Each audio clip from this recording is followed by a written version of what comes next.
2024 was a weird year, but if there's one thing I can confidently say about it, it's that a bunch of great RPGs came out in 2024. Maybe too many, actually. Part of what made this year so weird for me is how little free time I had for anything aside from my day job. As you can probably tell from this channel's even more anemic than usual upload schedule, but even if I had all the time in the world, I suspect I would still be sitting here saying the same thing because 2024 was the year of too many RPGs. But don't you worry, I still found some time to play a few games this year. Quite a few, in fact. It might only be a small fraction of the many games I wanted to play, but I put time into enough to cobble together yet another Game of the Year roundup for you all. Now, as I already said, I didn't play everything this year, which means a whole bunch of stuff that probably should have been covered in this video will unfortunately get overlooked. But hey, that's an opportunity for you to shout out your favorites below in the comments. With that caveat out of the way, let's talk about some cool games that came out in 2024 that just barely missed the cutoff for my top 10 list.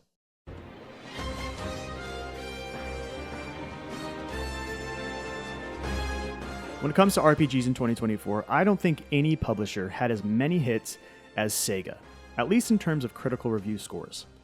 Like a Dragon Infinite Wealth, Persona 3 Reload, Shin Megami Tensei 5 Vengeance, Unicorn Overlord, and Metaphor ReFantazio are all some of the best reviewed games of this year. Unfortunately, I only got to a couple of these games. The first was Persona 3 Reload. Now, despite loving the original Persona 3, I only played a few hours of Reload before accepting that this remake just was not for me. Not saying the game is bad, just that my tastes have changed, and that I'm just not really a Persona person anymore. And you know what? That's okay. I'm more of a mainline SMT guy these days. Unfortunately, I didn't get a chance to play Vengeance.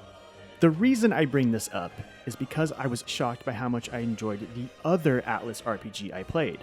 One that takes big cues from Persona and is considered by many to be the best Sega-published game of 2024, and that's Metaphor ReFantazio.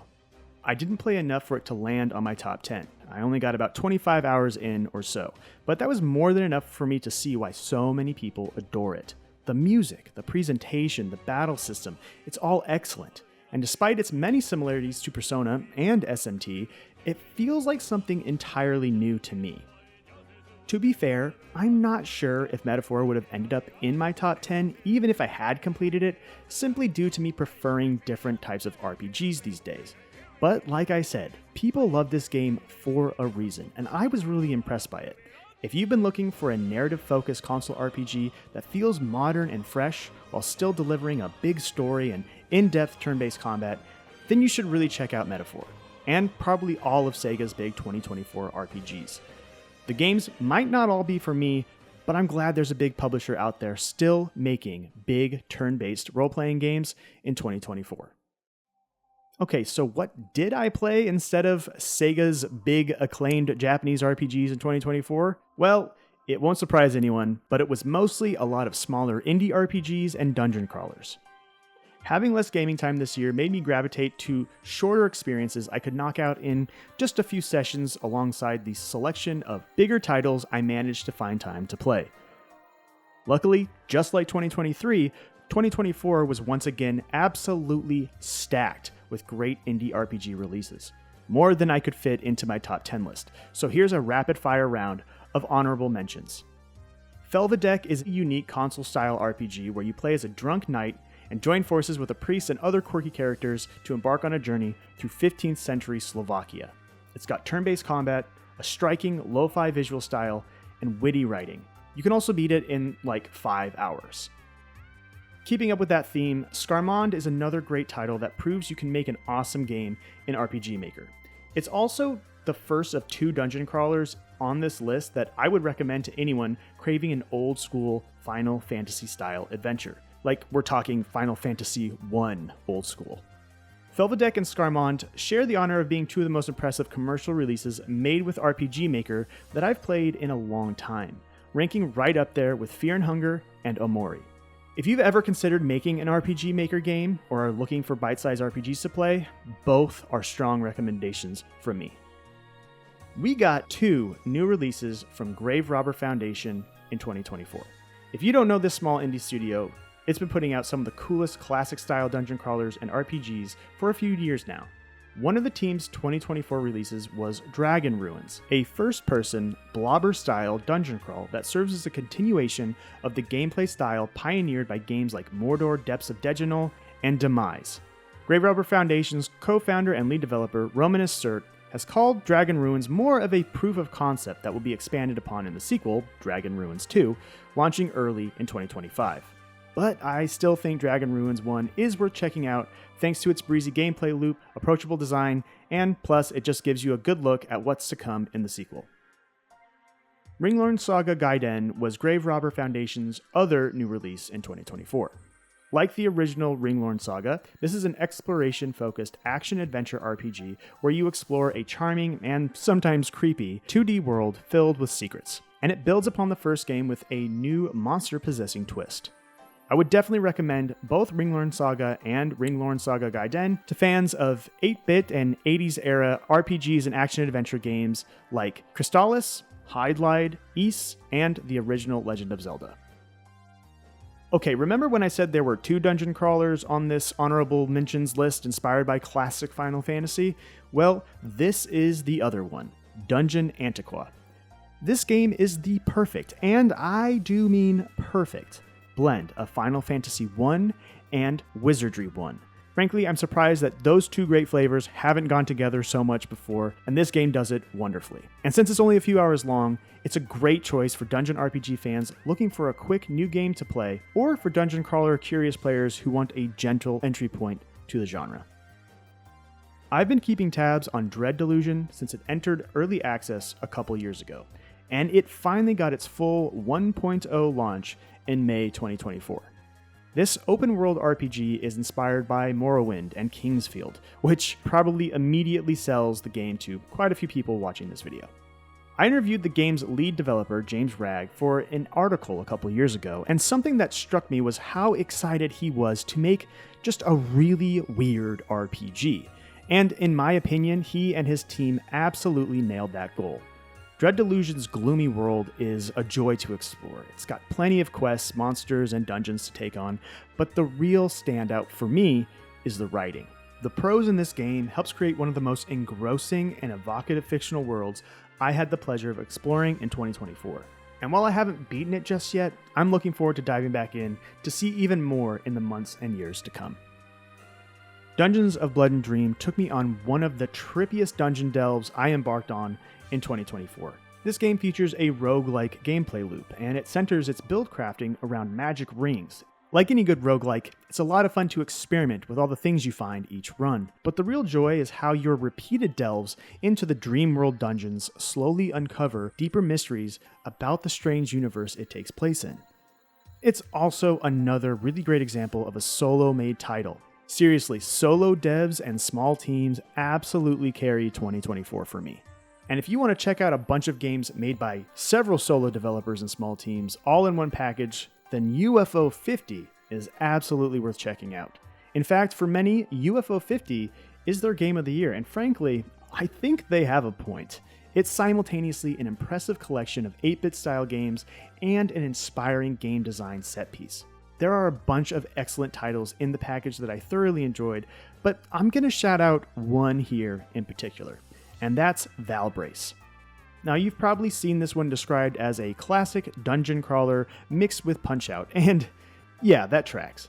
The combat is certainly the centerpiece of the game, and its real-time brawling is, in fact, very reminiscent of Punch-Out!, asking players to memorize enemy movement patterns and attack tells. And I'd be lying if I didn't say it was one of my absolute favorite battle systems I encountered in 2024. However, my appreciation for Valbrace stems even more from how much its randomized dungeons, art style, and puzzle design reminds me of one of my personal favorite roguelike dungeon crawlers, Dungeon Hack. If you're an indie dev out there and you're listening to this, if you want to get my attention, just make your game like Dungeon Hack. Caves of Qud probably would have ended up in my top 10, and it feels weird to put it just in the honorable mentions. This is another one that was in early access before finally launching in 1.0 this year, right at the beginning of December. Now, to be fair, I've actually played a fair amount of Caves of Qud over the years. I've actually been on board since the early access period started way back in 2015, and I've seen this sprawling roguelike RPG grow and change a lot over the last decade, but I just haven't had enough time to really sit and engage with the final version enough to develop my thoughts on it beyond thinking, hey, this is amazing, and it might be one of the best games ever made? I've seen a lot of people putting this as their favorite game of 2025, despite its late release date, and even echoing that same sentiment, calling it probably one of the best games ever made. So yeah, like I said, it kind of feels weird to have it here. Nevertheless, I gotta keep this list honest, and at the very least, I look forward to answering that question when I play more in 2025. As you can see, 2024 was another great year for us dungeon crawler sickos and fans of weird RPGs. And that doesn't seem to be slowing down anytime soon, because in addition to all these full releases, I also played demos for a ton of promising upcoming games like Labyrinth of the Demon King, Tower of Mask, and Cyclopean. I also checked out early access builds for games like Chronicles of Veltasia, Monomyth, and Sonar Shock. That's a lot of promising dungeon crawlers to look forward to in 2025 and beyond. Anyway, that covers my honorable mentions list, which honestly could have been a top 10 games of 2024 list in its own right, which just goes to show how strong this year was. So with that in mind, let's finally talk about my top 10 games of 2024. It's wild to think that we got 2 new Wizardry games in 2024, and not only are both great, they also deliver unique, separate takes on the Wizardry format, which made it difficult to pick just one for this list. So at both number 10 and number 9 equally, we have a tie between the Wizardry Proving Grounds of the Mad Overlord remake and Wizardry Variants Daphne. To be fair, both have been around in early access or beta versions since 2023, but this year both finally released their final retail builds. And in both cases, their 1.0 builds are marked improvements on their pre-release versions. I'll start off by talking about the Wizardry 1 remake. Now, I enjoyed the early access version, but again, the full retail release is just so much better. Digital Clips stayed true to the spirit of the original 1981 version, but revised it with modern graphics, controls, and even optional quality of life settings that, in my opinion, make this the best way to experience classic Wizardry gameplay. It's also a testament to both Digital Clips' faithful work and the timelessness of the original Wizardry's design. And as for Wizardry Variants Daphne, yes, it's a mobile game with gacha elements. After several hours, it's clear that there are some slight balancing quirks because of that. But they didn't make the game unplayable. I safely ignored that stuff and didn't run into any major issues, though keep in mind, you have to interface with daily login bonuses and similar elements that are often found in gacha games. If you push past that stuff though, you'll find one of the best Wizardry games ever made, and I truly mean that. And it's one that makes some welcome tweaks to the Wizardry formula. Now, the core loop is still classic Wizardry, but the gear and equipment systems are much deeper. The dungeon designs are excellent and way more interactive than most of what the numbered Wizardry series have to offer.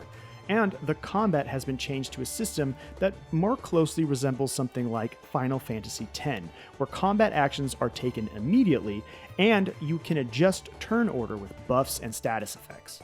I found Variants Daphne's combat to be much more tactical and engaging compared to the old school system of almost every other Wizardry game, and even most turn-based dungeon RPGs for that matter. And so that leaves us with 2 excellent new Wizardry games with their own unique identities that can easily coexist, and just happen to be 2 of my favorite dungeon crawlers of this year.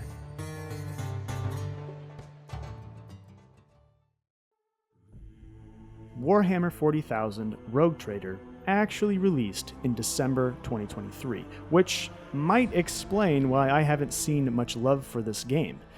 December releases do tend to get overlooked, both by big award shows like Jeff Keighley's The Game Awards and Game of the Year lists from big publications, as well as just the general game-playing audience. which is part of why I want to include Rogue Trader on this list despite it being a 2023 title. The other reason is it's just a really damn good CRPG with excellent writing, a fun cast of characters, and tons of mechanical depth in everything from combat to character build crafting. Oh, and there's even starship management. Rogue Trader is also the most detailed realization of the Warhammer 40k universe you can experience in a video game, which, as a massive Warhammer fan, is something I deeply appreciate. Sure, Space Marine 2 might have more impressive graphics, and I probably should have played that game this year, but Rogue Trader's world building is just flat out amazing. Most other 40k games focus on the constant battlefields, and almost always make the Space Marines the main playable characters, but Rogue Trader offers something much more nuanced. Just like the tabletop RPG it's based on, the game casts players as one of the titular rogue traders, aristocratic merchants who explore the fringes of the human empire. Instead of constant warfare, the life of a rogue trader is more varied, and they're afforded more leeway in their business, even going as far as to recruit Xenos into their ranks, if you want to, and you play your character that way anyway. This makes for a much more interesting narrative and thematic experience compared to other 40k games, at least as far as my tastes are concerned. If you are interested in Warhammer 40k's lore and universe, or you're looking for a deep and expansive new CRPG rather than just replaying Baldur's Gate 3 for the 10th time, Rogue Trader is the perfect choice.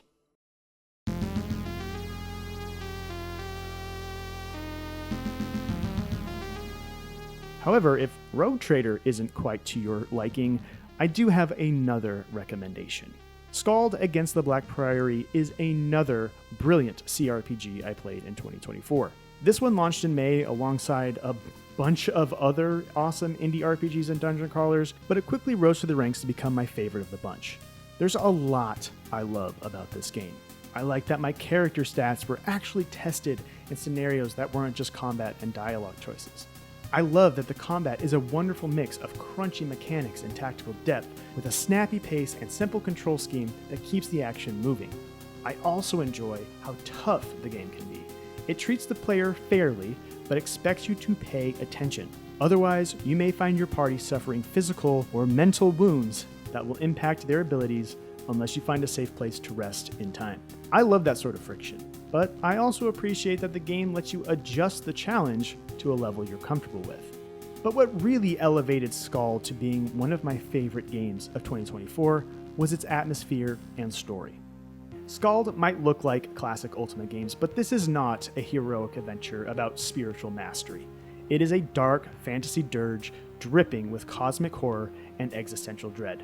The imagery and themes are inspired by H.P. Lovecraft, but I find Skald to be one of the few Lovecraft-inspired works that actually does this right. It's got that brain itch, that mix of dreamlike awe, humanistic horror, and gnawing, unknowable weirdness that I honestly haven't felt since Bloodborne.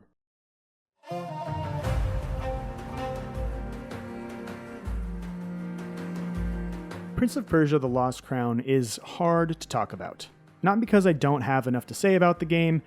I actually have quite a bit I'd love to gush about if I wasn't trying to keep this video to a manageable length.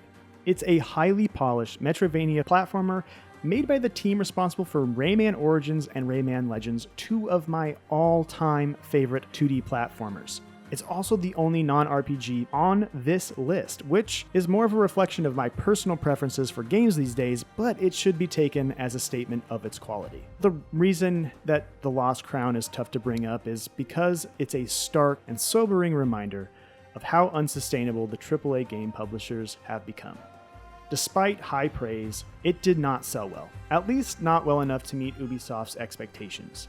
And it's a shame because I think it's second only to Metroid Dread when it comes to high-quality Metroidvania titles. The Lost Crown does so much so well. The animation, the combat model, the art direction, the stylish UI, the well-executed and properly integrated narrative and cutscenes, the absolutely massive and intricately designed map. It is all so good and hits such a high mark of quality. But sadly, Ubisoft were unimpressed with the sales, so it disbanded the team and canceled the planned sequel. Nevertheless, Prince of Persia: The Lost Crown still exists, It's a game we can all go play. And trust me when I say that if you haven't played this, you should absolutely go play it.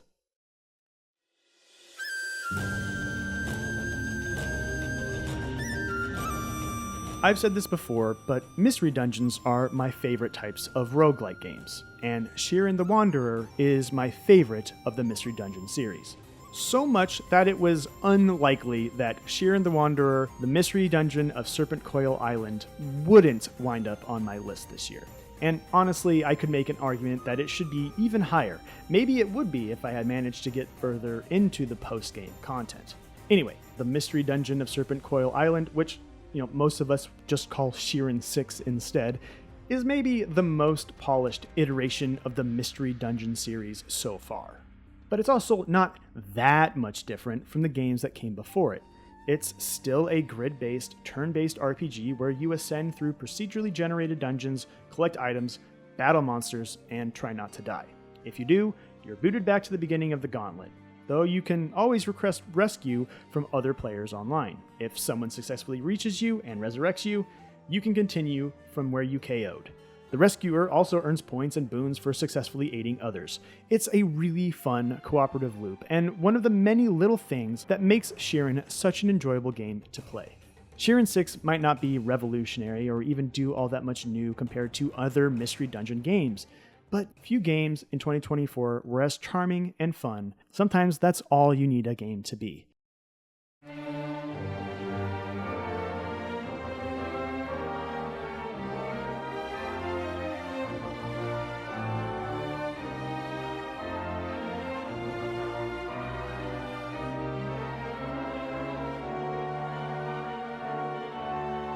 Similar to what I just said about Shiren 6, it was almost impossible that I would not include Dragon Quest III HD 2D Remake on this list. Dragon Quest III is my favorite Dragon Quest game after all, and Dragon Quest is arguably my favorite console RPG series, so it's fair to say I think very highly of the original Dragon Quest III, and I was expecting that I was gonna like this game. And I'm pleased to say that this remake not only recaptures most of everything I loved about the original, but it also adds small bits of new content and slight tweaks to the gameplay that almost make it the ideal way to play the game, in my opinion. The keyword there is almost, since I do have a few complaints. Most are small things. I'm iffy on the voice acting, and I think some of the quality of life options are a bit too helpful, but luckily I can turn all of that stuff off. What I can't turn off, however, is the way it undermines some key moments in the original game's story. You may recall that I made a video a couple years ago praising the way Dragon Quest delivers its story. The way that you experience the game's story directly through its gameplay mechanics is still brilliant even to this day. The original Dragon Quest III also did that too, and that includes memorable battle scenes where your abilities are dynamically changed to reflect what's happening with the character. The remake, however, opts to change a lot of those moments, including that battle scene, into non-interactive cutscenes.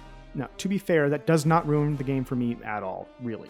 But I was still let down by the choice because I think those moments are so well implemented into the actual gameplay of the original.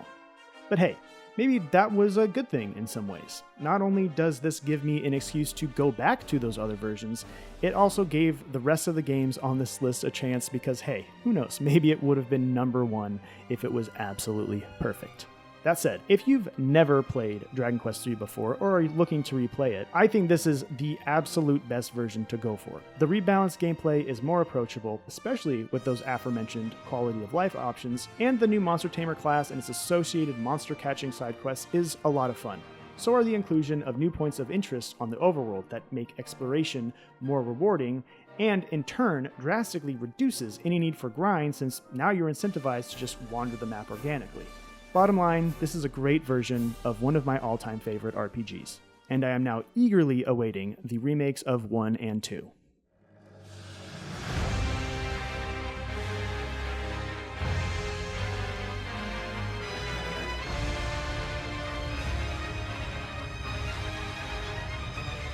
My number 3 favorite video game of 2024 was Elden Ring Shadow of the Erdtree.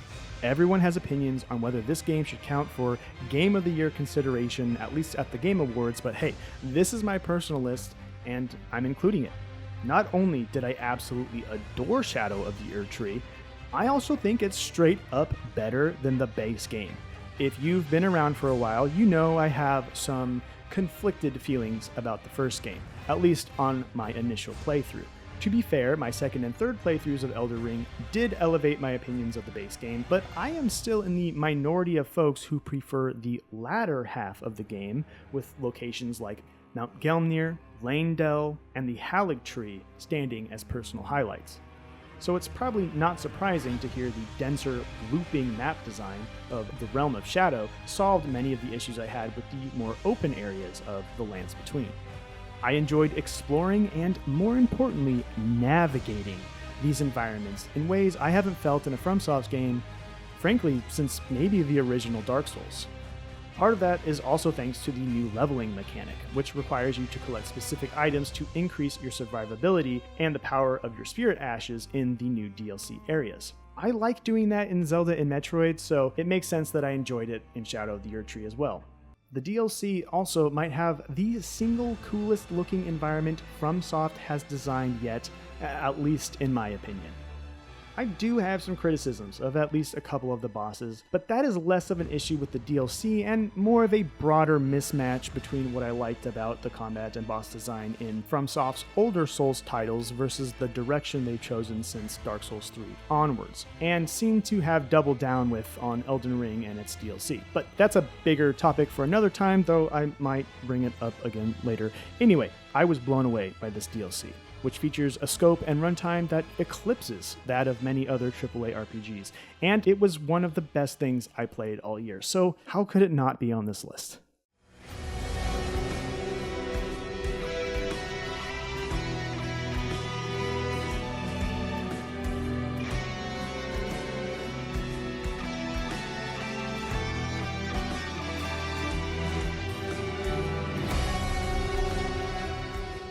Final Fantasy VII is one of the best games I played in 2024 and might be my new favorite Final Fantasy since Final Fantasy XII. Stranger of Paradise being a close second, of course. That is not a joke. I love that game. Anyway, it's easy to hear me say something like that and assume this is all just nostalgia talking. But not really. I don't really have the deep nostalgia for Final Fantasy VII that others do. If I were to rank the series, it wouldn't be very high on my personal list. Nevertheless, there are things about the original Final Fantasy VII that I enjoy, and my favorite part was always the setting. The world itself captivated me from the moment I played the PC version on a demo disc as a kid, and then again when I finally played it for real many years later. So it probably goes without saying that my favorite part of Final Fantasy VII Rebirth, and 7 Remake before it, is how this game realizes that world beautifully, expands on it, and lets me explore more of it. Maybe even too much of it at times. I know some people were turned off by the ways Rebirth embellishes or reframes certain plot points, but honestly, that didn't really bother me. Besides, the overall adventure, themes, and major plot points remain the same, and I appreciate that. What shines through when I think about Final Fantasy VII Rebirth is the adventure, the moment-to-moment gameplay, the fun character interactions, the way it felt to just explore at my own pace while listening to the incredible soundtrack or finding any excuse to engage with the combat system. But here's the thing, I loved all that stuff, but I loved it almost in spite of what Final Fantasy VII Rebirth is. There are things that, on a gameplay level, I don't normally like, but that Rebirth is chock full of. It's an open-world game with Ubisoft-style tower unlocking and Horizon Zero Dawn-style icons and checklists and signposting to make sure that you complete all of it. I normally bristle at that kind of game design, and probably would have had I not played it under the very particular set of circumstances I did. Part of those circumstances was the timing. I got a code for Final Fantasy VII Rebirth early from Square Enix, and I was playing it over a month before it launched. And while playing early before everyone else did add a sense of mystery to the experience, I mean, I didn't have guides to fall back on, I wasn't reading everyone else's takes on social media, and I didn't have to dodge spoilers. It was nice. But it's also not exactly special. Due to the nature of my day job, I play plenty of games early. But this time, that feeling was heightened by a sense of personalized escapism that I needed at that specific moment.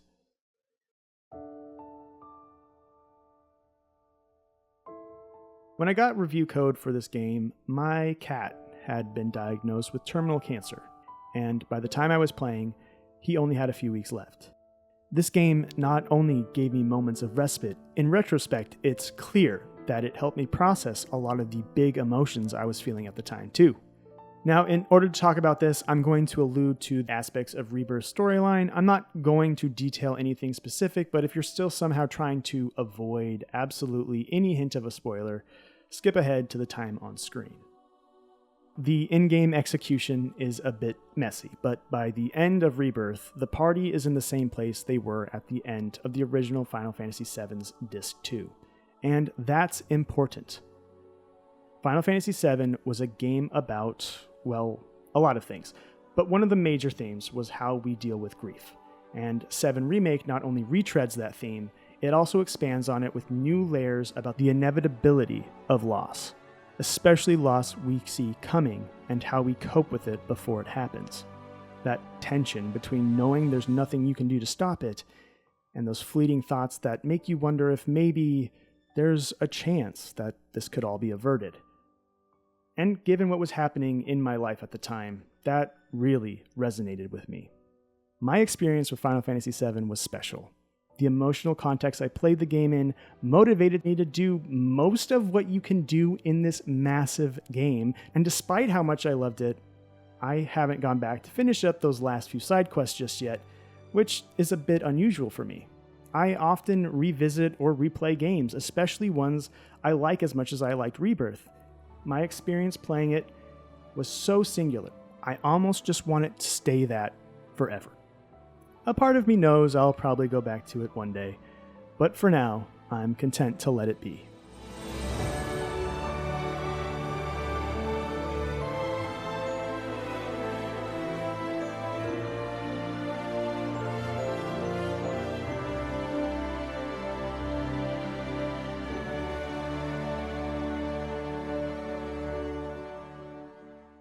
Now, as you can tell, I am very fond of Final Fantasy VII Rebirth, faults and all.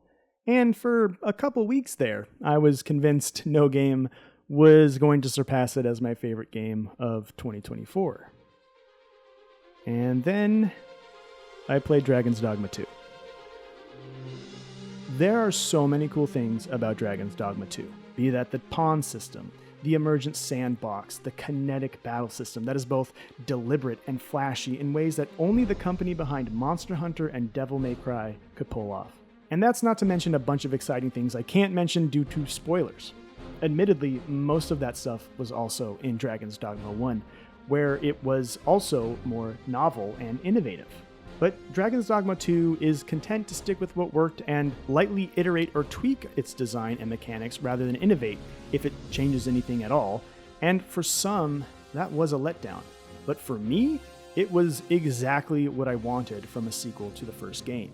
For my money, however, the most important aspect of the original game that Dragon's Dogma 2 stuck to, and what sealed it as my favorite game of the year, is its unwavering commitment to a very specific style of RPG design that we rarely see from AAA games anymore.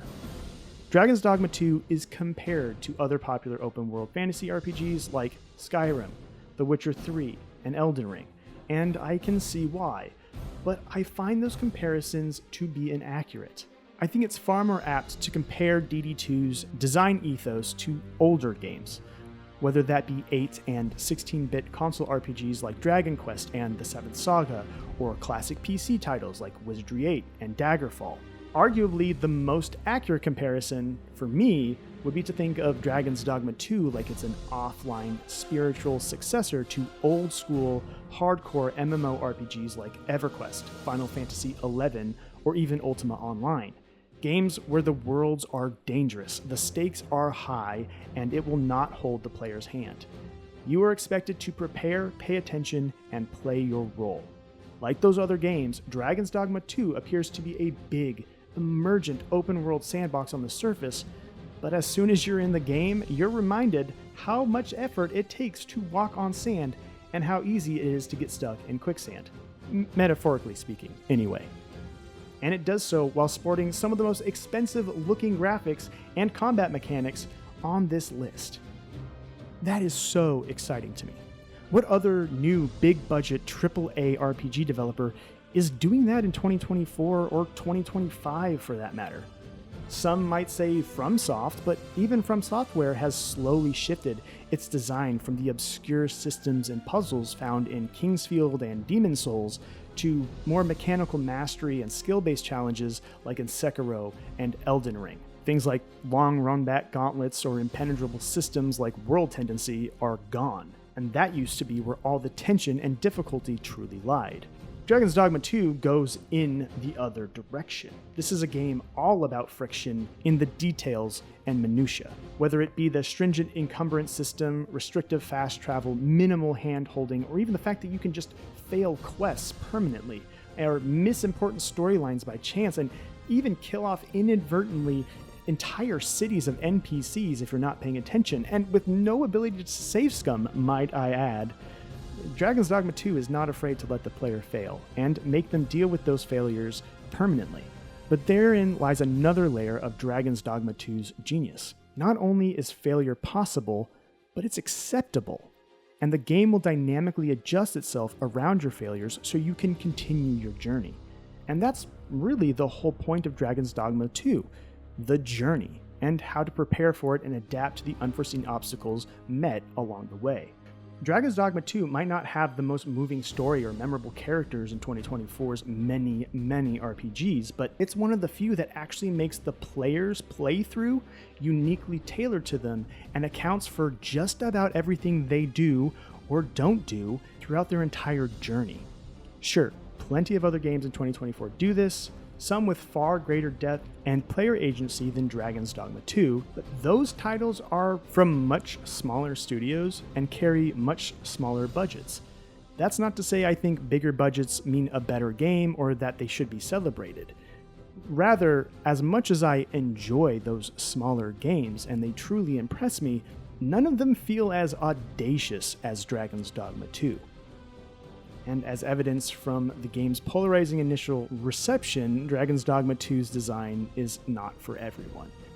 But it is absolutely for me, and I will sing its praises as highly as I did the original, because as long as the AAA games industry exists, I want to see more games like it at that scale and budget.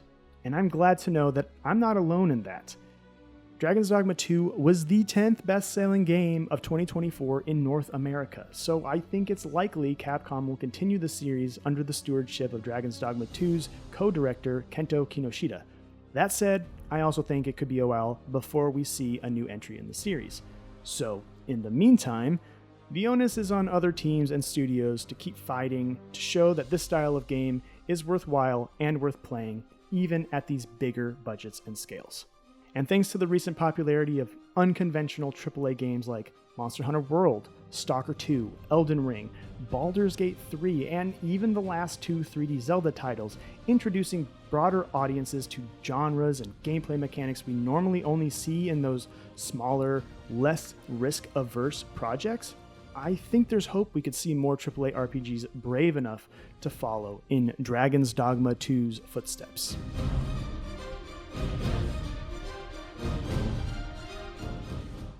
But for now, it's time to wave goodbye to 2024 and turn to the future. There's a lot of exciting stuff coming this year. From more smaller dungeon crawlers like Dragon Ruins 2, to weird experimental AAA stuff like Elden Ring Night Rain, not to mention two new entries in two of my favorite all-time franchises, Monster Hunter Wilds and Metroid Prime 4. I'm looking forward to playing those games and talking about them with you all here on social media or even on Patreon and Discord. There's also a lot of exciting stuff coming up for this channel. I know I've mentioned it over and over in this video, but I sincerely did not have much time in 2024, and a lot of big plans for the crawl were waylaid by unforeseen interruptions I wasn't able to work around. Hence why I only uploaded 3 videos last year, and that's something I've been actively working to rectify in 2025 already. Now, I don't want to make it sound like 2024 was a failure. I accomplished some really cool things this year outside of the channel that I'm very proud of. I guested on a bunch of cool podcasts and streams like Axe of the Blood God, Good Vibes Gaming, Press Start Turbo, The Daydream Cast, Ram on the Rocks, and VG Apocalypse. I even made a cameo in a K-Bash video.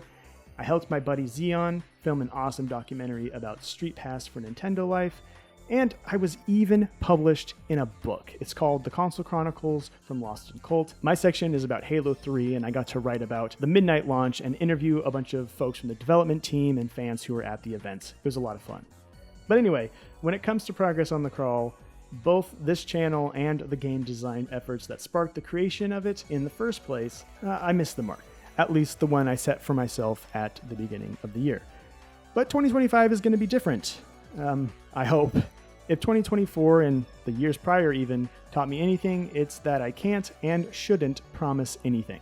But I have already made small changes to my workflow and daily schedule to accommodate more time for this channel and other side projects. This video, in fact, basically only exists because of those adjustments, and I've actually made some significant progress on the next batch of uploads already. So see, we're already off to a good start. For now, I hope I've helped you discover some cool new RPGs you maybe missed out on in 2024. And be sure to return the favor and share your own favorites in the comments. Let's all fill up each other's backlogs before 2025's big new releases arrive.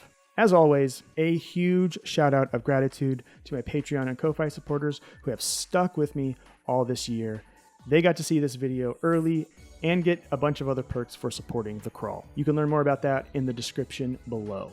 That's going to do it for me on this one. Happy New Year, everyone. I hope you have a great start to 2025. I'll talk to you all again soon.